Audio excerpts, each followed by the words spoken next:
ያ ነቢይ ያለ ያፍራል። እንዳትሳሳቱ። ያ ነቢይ ያለ ያፍራል። ያ አላህ ያለ ብቻ ነው ማያፍረው። ነቢይ ያ ነቢይ ተብለው የሚለመኑ አይደሉም። ሰለዋት ነው የምናወርድባቸው። እንተም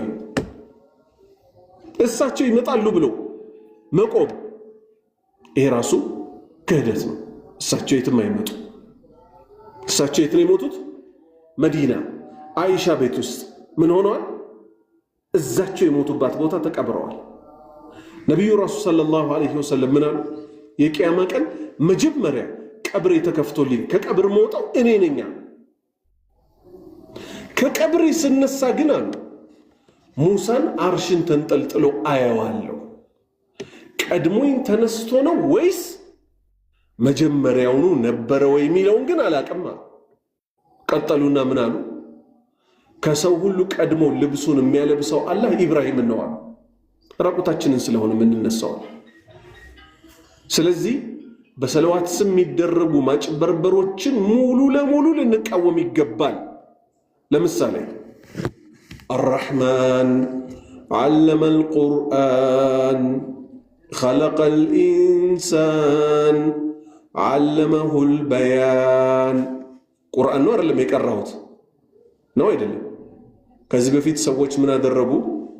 ቁርአንን ለሌሎች አካላት ለሌላ ሃይማኖቶች ለማስተዋወቅ ብለው ቫዮሊን የሚባል የሙዚቃ መሳሪያ፣ ፍሉት የሚባል እንደ ዋሽንት፣ እኔ ከዚህ በፊት ለቅቄዋለሁ መንዙማ ቁጥር 3 የሚል ላይ ቁርአንን ከሙዚቃ ጋር አድርገው አውጡት። አሁን ለምሳሌ ረበና አቲና ፊ ዱንያ ሐሰና ወፊል አኺረቲ ሐሰና ወቂና አዛበ ናር አልኩኝ። ምንድን ነው ያደረኩት? ዱዓ ነው አይደል? ይሄንን ግን ረበና አቲና ፊ ዱንያ ሐሰና ምናምን እያለ አንድ ሰው በራድም መታ አጨበጨበም የሰይጣን ስራ ነው አይደለም? በአላህ ሳትፈሩ መልሱ። የሰይጣን ስራ ነው አይደለም? ነው።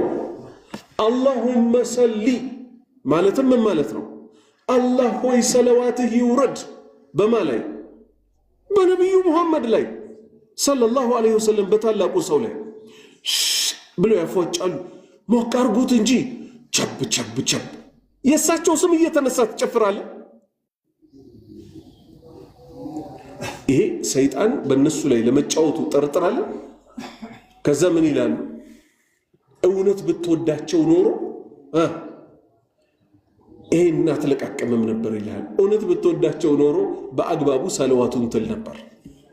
ቁርአን የሚወድ ሰው ሙዚቃ መሳሪያ መጨመር የለበትም ካል ሰለዋት የሚወድ ሰው ምን አያረግም? ጫት እየቃመ ሰለዋት አያረግም፣ ድቤ አይደበድብም ኢላ አኺሪ። ስለዚህ ተውበት እናድርግ። ይሄ እስልምና ላይ እየተደረገ ያለ ሸፍጥ ነው። ምክንያቱም ከድቤው ጀርባ ሰዎች ሽርክም ሲነገር አያውቁትም፣ ዋጥ አድርገው ነው የሚቀበሉት።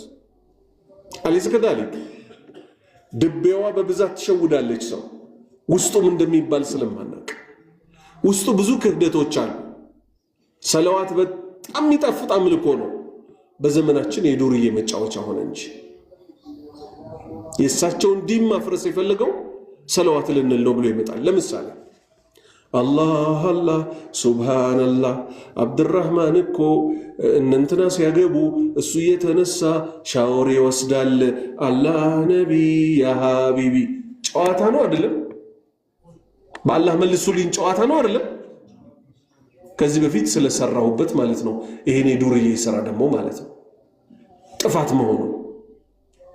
እነገሌ ሲያገቡ እነገሌ እኮ ሌሊት እየተነሱ ሻወር ይወስዳሉ። አላህ ሱብሃንአላህ ነቢ ነቢ ነቢ። የኛ ነብይ እንደዚህ መጫወቻ ናቸው? አላህ የሚለው ቃል መደነሻ ነው? ይሄ የሰይጣን ስራ ነው። ሙሉ ለሙሉ ሙስሊሞች ሊቃወሙት ይገባል። ነብዩን መውደድ እንዴት ብለን መውደድ እንዳለብን ተቀምጧል። እናታችንን ለምሳሌ ወደድናት። እናቴ ጸጉርሽን ግለጭ እስቲ፣ ቂቤውን አምጥታ አርገህ ቆይ በደንብ ውስጥሽ እንዲደርስ ደረሰሽ እያልክ አናቷን መደብደብ ይቻላል? ይቻላል? ይሄ ሰይጣን ስራ ነው አይደለም? አላህ የሚለውንም ቃል እንደዚህ መጨፈሪያና መደባደቢያ ማድረግ ይሄም የሰይጣን ስራ ነው። ሰለዋት ይሄው እንዴት እንደሚባል እንያዝ። اللهم صل على محمد وعلى آل محمد كما صليت على إبراهيم وعلى آل إبراهيم إنك حميد مجيد وبارك على محمد وعلى آل محمد كما باركت على إبراهيم إنك حميد مجيد. ጭፈራ ያስፈልገዋል? አያስፈልገውም። ዝላይ ያስፈልገዋል? አያስፈልገውም። ፉጨት ያስፈልገዋል? አያስፈልገውም። ጫት እየቃምን ቁርአን እንቅራ እንደማንለው ሰለዋትም ምን አትፈልግም? ጫት አትፈልግም። ቁጭ በሉልኝ ብድግ በሉልኝ ምትል አይደለችም ሰለዋት። እየሄድክ ልትለው ትችላለህ። ተኝተህ اللهم صل على محمد ልትል ትችላለህ። ሰለዋት ግን በዘመናችን ትልቅ በደል ተፈጽሞበታል። አልহামዱሊላህ ብሎ የሚጨፍር አታውቅም። ላኢላሃ ኢላላህ ብሎ የሚጨፍር አታውቅም። የነብዩ ውዴታ ነው በሚል ስም ግን ጭፈራው ዳንሱ ከሽርኩ በታች ደግሞ ይመጣል። ሽርኩ ምንድነው? ሁሌ የምንነጋገረው ነብዩ ይመጣሉ ብሎ ማሰብ። መብራቱን አጥፉት ይላሉ እኮ ሱብሃንአላህ። ምንድነው ሲባል ገቡ ይባላል። ሌባ ነው አይደለም መብራት ሊጠፋለት የሚገባው? በአላህ ይሁንባችሁ። ይኸውላችሁ ሁሌ የሰይጣን ስራን ማወቅ ከፈለጋችሁ አጀማመሩ መልካም ቢመስልም ትልቅ የሆነ በደል ያሰራል። ሌላ ምን ያደርጋሉ? ነቢይ ከና ሷቦቻቸው ሲመጡ የሚቀመጡበት ነው። እዚህ አንድም ሰው እንዳይቀመጥ ተብሎ አንዲት መስገጃ ትተዋለች። ይህንንም በአማርኛ ላስረዳችሁ የሰይጣን ስራ መሆኑ። ታላቁ ነቢይ ሰለላሁ ዐለይሂ ወሰለም ከና ሷቦቻቸው ተቀብረው በቀብር ነው አይደል ያሉት?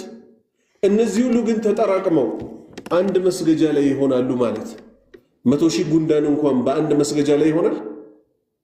ስለዚህ ነቢያችንን ምን እያደረጓቸው ነው? እሳቸውን እናወድሳለን በሚል ስም እርሶና ሷሃባዎች እኮ እንደ ጉንዳን ስለሆናችሁ እዚህ መስገጃ ላይ ነው እናንተ ስትመጡ የምትቀመጡት እያሏቸው ነው። ሲገቡ መብራት የሚያጠፉላቸው ደግሞ ሌባ ናችሁ፣ በጨለማ ግቡ፣ በጨለማ ውጡ እያሏቸው ነው። እኛ ግን ምን እንላቸዋለን? እውነት ከመጡ እስቲ ያሳዩን እንላቸዋለን። እነሱ ምን ስለሚሉ አይዟችሁ ተደሰቱ፣ መውሊድ የመጣችሁ ከነ አስሐባዎቻቸው ነቢይ መጡላችሁ አሉ። አማርኛ ነው አይደለም? አማርኛ ነው አይደለም? ስለዚህ እኛም በአማርኛ እንጠይቃለን።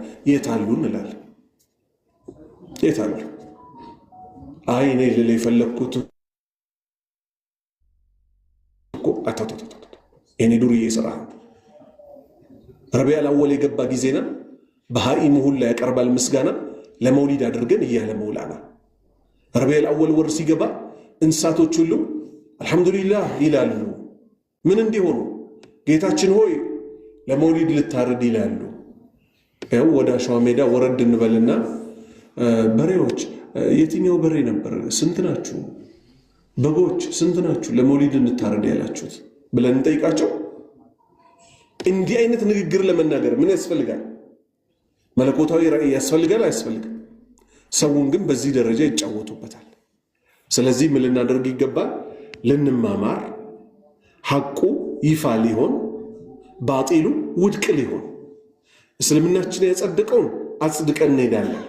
እስልምናችን ውድቅ ያደረገውን ውድቅ አድርገን እንሄዳለን። እስልምናችን ምንን አጽድቋል? ሰለዋትን አጽድቋል።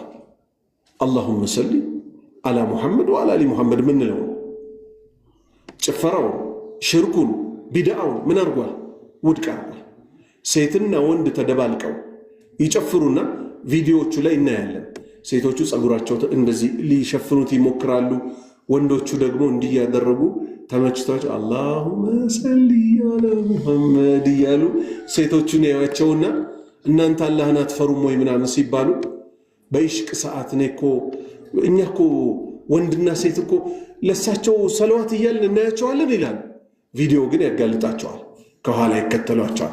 አላህ አላህ አላህ ሱብሃንአላህ። መጀመሪያውኑ ወንድና ሴት እንዳይገናኝ ማድረግ እንጂ ማለት ከተገናኙ በኋላ ጥፋት ይፈጠራል አይፈጠርም? ይፈጠራል። ባላህና በመጨረሻው ቀን ያመነ ሰው ሴት ልጁን እህቶቹን እንዲህ አይነት ያለባቸው ሰርግ ቦታዎች ላይ ሊያደርስ አይገባም።